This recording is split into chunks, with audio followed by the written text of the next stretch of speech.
Les découvertes les plus folles qu'on a jamais faites. Préparez-vous à être choqué de ce que vous allez apprendre dans cette vidéo, et je rigole pas. On commence sans plus tarder avec la première découverte, qui n'est rien comparé aux autres. Commençons déjà tout récemment en 2021, où un astronome amateur a découvert une nouvelle lune sur Jupiter. Bon, ça c'est une petite découverte, ce qui fait que maintenant on compte 80 satellites autour de Jupiter. C'est comme si nous sur Terre, on avait 80 lunes. Un exploit qui est hyper impressionnant. La sonde Voyager 1 qui a été envoyée en 1977 est le premier vaisseau spatial à avoir atteint l'espace interstellaire en 2012. Donc en gros, c'est l'espace entre les soleils, interstellaire. C'est-à-dire que Voyager 1 a quitté notre système solaire. Ça par contre, c'est un truc de fou. Genre, il a parcouru des millions de kilomètres. Mais il y a aussi Voyager 2 qui, elle, l'a dépassé le 5 novembre 2019. Donc c'était encore tout récent. Et ces sondes-là, en fait, ils ont permis de recueillir énormément d'informations sur Jupiter, Saturne, Uranus, Neptune. Et le plus fou dans tout ça, c'est que ces sondes-là émettent encore des signaux qu'on reçoit. On arrive encore à capter des informations. Peut-être qu'à l'avenir, la sonde Voyager 1 arrivera dans un autre système solaire ou un autre endroit qu'on n'a encore jamais découvert. Et peut-être qu'elle découvrira d'autres formes de vie. On sait pas, mais c'est vraiment un truc de fou, je trouve. Ah, ça par contre, découverte très impressionnante. On a découvert un trou noir très proche de la Terre. Bon, vous inquiétez pas, on n'est pas en danger. Quand je dis proche, le trou noir, il est à 1500 années-lumière de la Terre. Ça reste quand même énorme. Et on le surnomme la licorne. Alors pourquoi, j'en sais rien. Mais à savoir qu'on connaît pas grand chose sur les trous noirs et qui sont encore un mystère pour l'homme. Autre découverte très impressionnante, je crois que c'est dans les années 2000, grâce au télescope Hubble, qui est un télescope qui est en orbite autour de la Terre, on a découvert que les galaxies s'éloignaient les unes des autres inexorablement, comme dit un Necfeu, et apparemment cette expansion s'accélérerait. Et c'est d'ailleurs grâce à ça qu'on a pu déterminer l'âge de l'univers. L'univers aurait 13,8 milliards d'années, et en gros les scientifiques ils l'ont déterminé grâce à la distance entre chaque galaxie. Ils ont calculé la vitesse d'expansion de l'univers, et en rembobinant l'histoire, ils ont pu revoir à quel moment toutes les galaxies étaient au même endroit. Donc c'est-à-dire au moment du Big Bang. Et c'est là qu'on a pu déterminer l'âge de l'univers.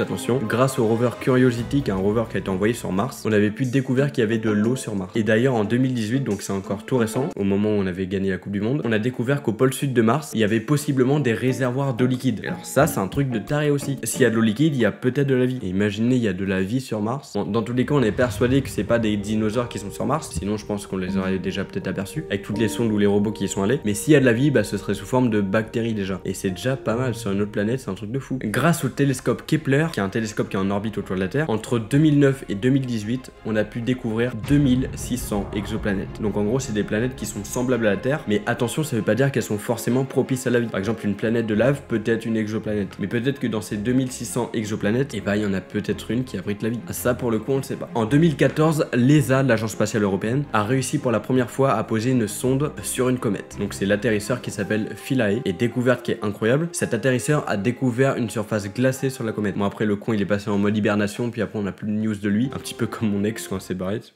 Excusez-moi. Pourquoi je dis des trucs comme ça? En plus, c'est totalement fou. On a souvent sous-estimé la planète Pluton. Vous savez, c'est la dernière planète de notre système solaire. Et bah, en 2015, une sonde spatiale qui s'appelle New Horizon.